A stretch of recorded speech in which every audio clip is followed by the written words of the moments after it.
I be so sick of you niggas, y'all contradicting. I be so bored myself when you come and fuck me. I feel so ordinary, except when you around me. Treat me like order while you wear me out. Arguments, you air me out. Tripping about your whereabouts. Hey girlies, it's your girl Adore Night, and as you can see by that thumbnail, as you can see by that title, I'll be dropping a hair install video step by step. Y'all, on this client, I'll be reinstalling one of her wigs that I previously installed from the beginning to the end. So if you're new here, like, comment, and subscribe. And if you're a girl that like to, do hair, want to learn how to do hair, this video is for you. I could teach you something, I'm telling you. So yeah, y'all, stay tuned, and I hope y'all enjoy this video. Hey y'all, so we're gonna start with the foundation of the install, which is where I braid my client's hair down. So for this step, I like to give my clients either 8 to 12 cornrows down the head, just to make it flat enough for the install. We don't want a humpy, lumpy wig. We want everything flat and neat. So yeah, that's what I'm doing right here. While you're at it, follow me on Instagram at Lavish Designs Hair. That's my hair page if you want to see any styles I be doing, or want your hair done, want to give me any ideas, any styles that I can try, feel welcome to DM me, and I'll be right there.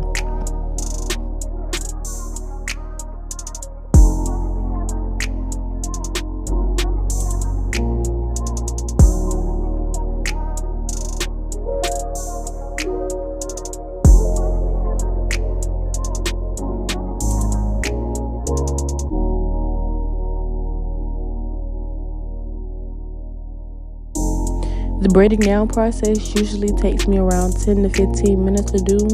Nothing more, nothing less.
Now that I'm done braiding down, I'm just going to mold her edges back. So what I use is Got To Be, the yellow, and I put it around her perimeters, and I start to brush it back. And I spray it with some Got To Be spray so that it can get a little hardened. And I go with my blow dryer and I bly it. Yes, moment of silence, because girl, what the heck is blying? But what I meant to say is I blow it. I blow dry it. So after I get everything dried and everything, I like to go around my client's perimeter with a cotton swab and alcohol just to get any residue of leftover gel or makeup off their foreheads. And then I like to go in and oil my client's hair down, massage it in. I feel like they like this part. In cosmetology school, it reminded me of when I used to shampoo the hair, and I like do that little moment where I massage the shampoo all in my client's hair. They loved it. So when I put oil in their hair, I like to massage it in, just make it feel good. They be about to fall asleep, but it's worth it. So as you can see, I applied a cap to my client's head. This cap right here, you're gonna look for it in the store. They usually say HD beige cap. And I like to cut out some ear holes on my clients. And I like to go around the perimeter with Got To Be, the boo. Did I say Got To Be, y'all? I be getting it. Every time I go to the hair store, I be getting it confused with Ghost Bond, but I know what I be wanting. But you go around the perimeter with Ghost Bond. If you're not allergic to it, because some clients might be allergic, some people might not be. I haven't had no complaints with Ghost Bond, so yeah, I like to go around my clients with Ghost Bond, the real one, and blow dry it a little till the white starts to turn a little clear. And I like to go back and spray it with Now this the part where you spray, got to be sprayed. Just, you know, to keep the cap sealed down. You don't want it lifting up while the wig on the head and everything. So yeah, after I do that and get it all dry, I go in with the makeup of my client's color, and I just put it all around the cap in the front, because my clients have a 13x4 wig, so I want to make sure that I cover all the parts where closure will be showing, lace will be showing on my client, and I just apply the makeup everywhere. And I always go back and use Got to Be spray to seal it in. It just, I don't know, I just feel like it seals the makeup in. And after you're done and let everything dry, you can start to cut the client's cap off. I like to start with the middle and go up to like where the midline of their hair starts, and I go and cut the perimeters based off of their hairline.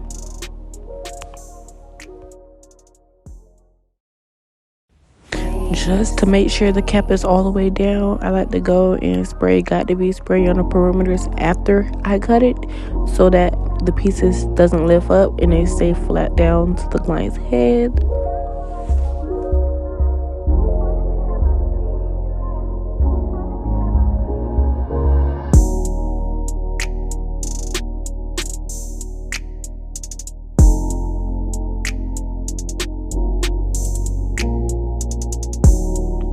Don't forget to clean the perimeter of the client's head with a cotton swab and alcohol and blow dry it.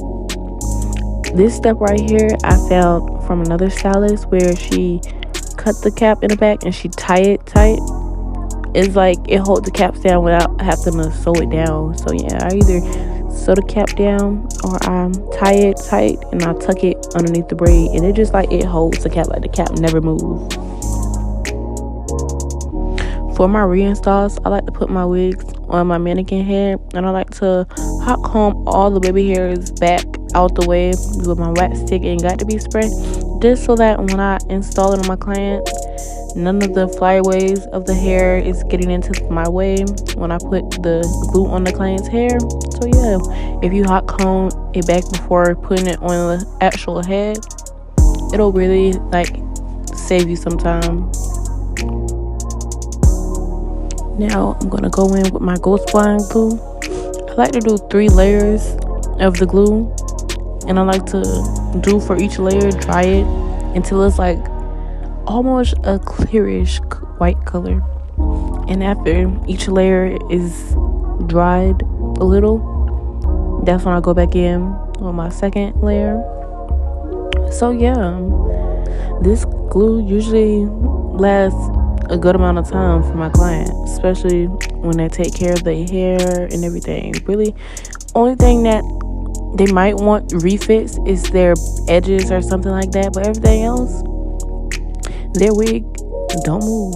What that thing say? My wig, it don't move. Yeah, that's what it be giving. So yeah, I'm going in with my second layer right now,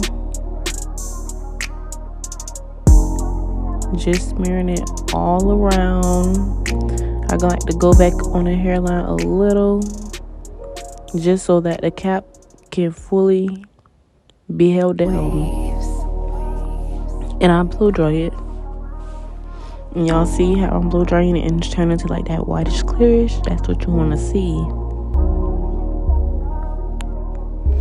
That actually was my 3rd layer.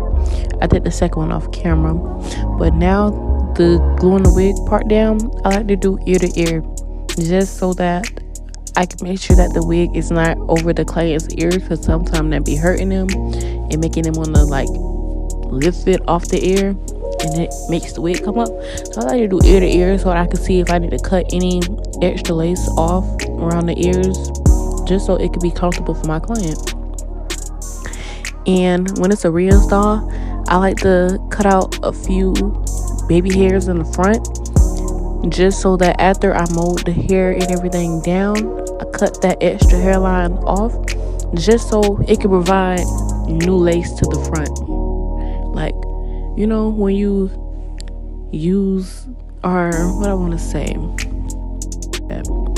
it's hard to explain. If you know, you know. you know how a hairline should look, and you know that if your edge is too far from the wig, that's when you would want to cut that extra lace off. As you can see, with that same makeup that I put underneath the cap and on the wig, you're gonna apply that around the perimeter of the edges before you melt it down. And after you apply it, like I said, to seal the makeup in, you're gonna go with your Got2b spray, and you can blow dry it a little if the Got2b spray is a little too wet for the hair, and then apply the bands, because it's the melting process. And I like to keep the bands on the whole styling process. My client says she wants a side part, so now I'm gonna go in and I'm gonna comb out a side part.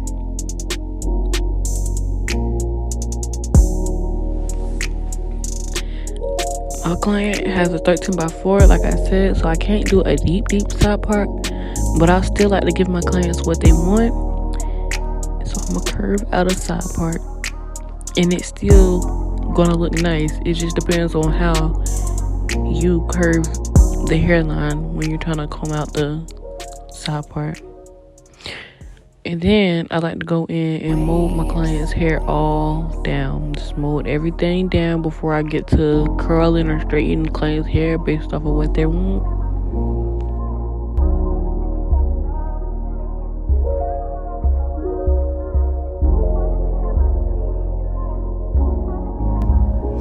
After waxing, I do like to spray it with Got2b spray, just so that when I mold it down, it really have that mold and flatness to the hair. You want to get the client's hair as flat as possible before you style. So that's what I'm doing, just molding everything down, getting it real flat before I go in and give her the desired look she wants.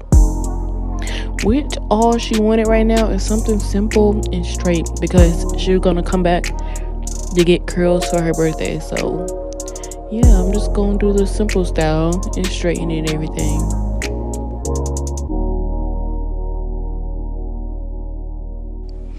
At this moment, my client realized that she used to get her side parts on the other side, but she couldn't remember which side based off her photos. But she still wanted to try this side part just to see if she like it on this side and what's the difference from always wearing it on the right side. So now I'm just gonna hot comb the other side down.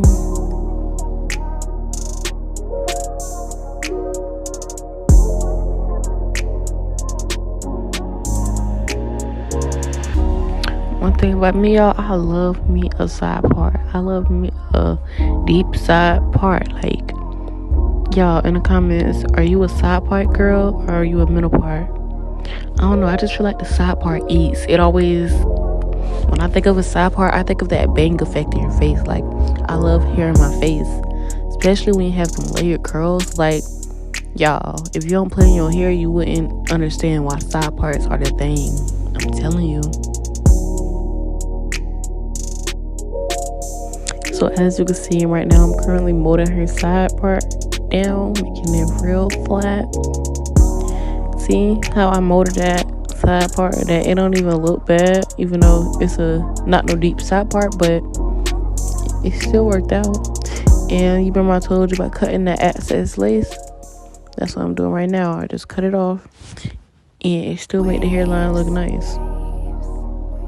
Made the hairline look new and clean.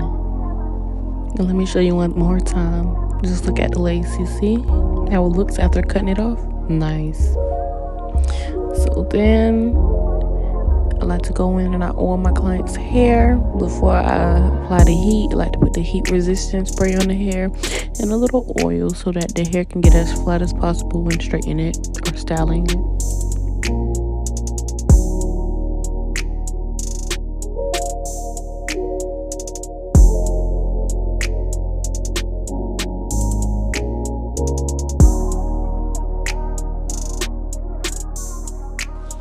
When styling, I like to start with the back first, and then I like to go into both sides of the front Usually, if the client wants the hair parted on the left side, I start by straightening the left side first, and then I go and do the bang part last, just in case the client had wanted curls in their hair and I want the bang effect to hold up a little longer. I go into that last, but since she's getting it all straight, I'm just gonna go in and just straighten it.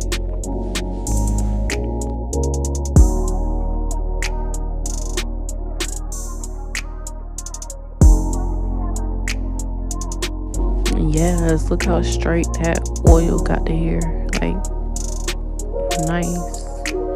Then I like to comb the hair all back, just so that when I do the edges, I don't need any hair getting to the glue of the edges. So yeah, every time I take the lace cap off the hair, I like to go and clean the client's perimeter again, just because, you know, when you melting that cap on there, it may leave a little ashy look. You want to just clean that off before you start doing the edges again. So I'm combing out the edges, cutting it to the desired look, and I like to go in with my small curling or flat iron and curl the edges. And I like to flip them upwards. I never tried the flip down method. I always flip up.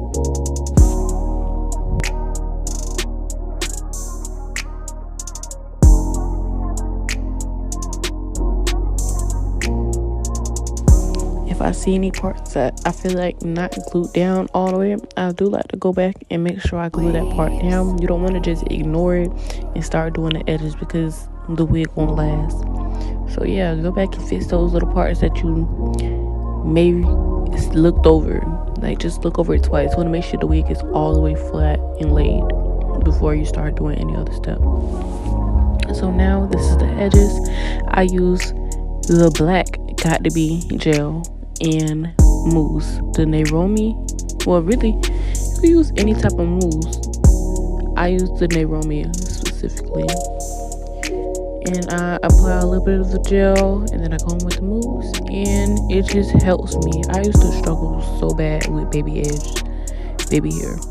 Like, I had to start practicing on my natural hair, doing my own edges, because I used to not know how to do edges at all. Like, what? If you not know how to do the edges, will mess up a look. But practicing on yourself first, like practice doing your natural hair and styling your edges. I'm telling you, it'll really help you when it's come to putting edges on wigs.